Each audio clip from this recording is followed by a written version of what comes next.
Аш тойлордогу ысырапкорчулук кайрадан көңүл чордонду. Эми карапайым калктын чөнтөгүн каккан шаан шөкөттүү иш-чараларга чектөө коюп, атайын жаңы эрежелерди ойлоп табуу сунушталууда. Маселен, тост менен батаны айырмалай албай жатканы сынгалынып, кызыктуу баталарды айтууну жолго салуу белгиленүүдө.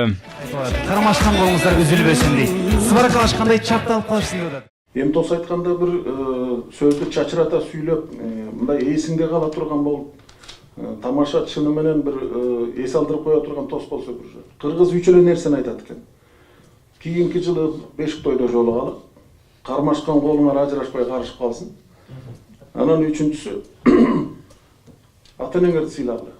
Андан дагы тышоо кесүү, бала отургузуу, кыз узатуу, үйлөнүү тойлордун белгилениши окшошуп калган. Бардыгы тең кафе, ресторандарда өтөт. Бул жөрөлгөлөрдү илгерки формасына кайтып келүү, материалдык тең укуктуулукту камсыздоо үчүн улуттук ат оюндары менен тойлорду өткөрүү сунушу айтылууда.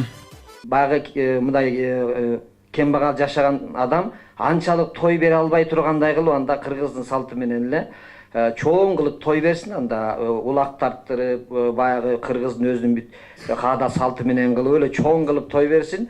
Калган элдердин баарын көрүп, тойго барып алып деле ошол чоң тойго барып алып деле чыгып алып бир 10 киши сүйлөйүшү, бер жакта адамдар чыдабай кетип, токтотпой, андан көрө биякта оюн көрбөйлү деп атпайлы. Ошо кыргыздын өзүнүн тойго барган максаты ошол болгон да, оюн соокту көрүп, анан эң акырында батасын берип алып кеткен.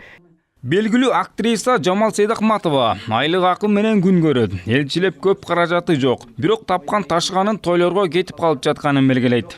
2 жылкы союп, столдун үстүнө баарын жайнаткандай байлыгы жок да. Конвертке акча көтөрүп барыш керек.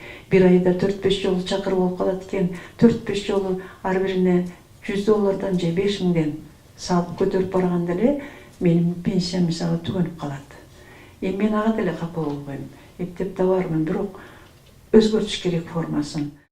Чөнтөктөрдү каккан тояштардын көп болушуна тилектердин туура эмес айтылып жатканы да себеп экен. Анткени учурда кыргыздар тапканың тойго буйрусун деп тиленип калышкандыктан тойлор көбөйгөн. Андыктан кирешенин көпчүлүк бөлүгү тойго кетип жатканы белгиленип, тилектерди өзгөртүү керек дешет. Биз бир тилектерди оңгойлочу, тапканы китепке буйрсун, билимге буйрсун, иманга буйрсун, Гарвард университетине буйрсун, акыл эсиңде руханий жактан өскөнгө буйрсун. Адамдын маңызы, жашоодогу маңызы эмне? 3 жактан өнүгүш керек. Интеллектуалдык жактан, руханий жактан, физикалык жактан. Тойдо мен руханий жактан өнүкпөйм, жүрөгүм чарчап келет.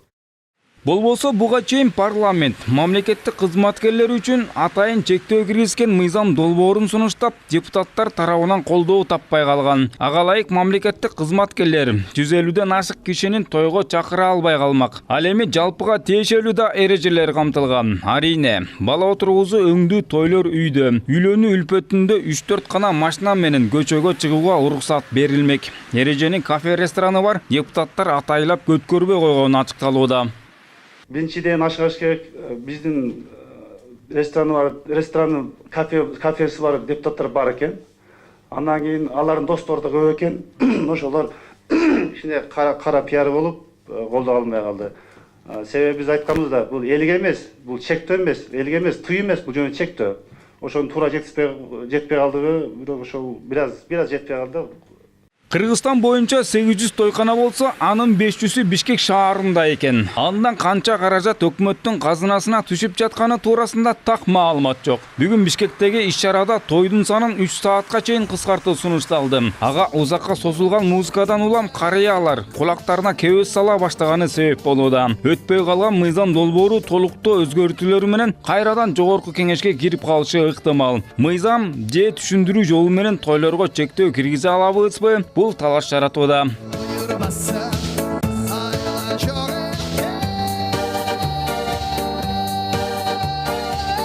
Улукбек Кутманбаев, Тилек Асхатбеков, РТВ Медиа.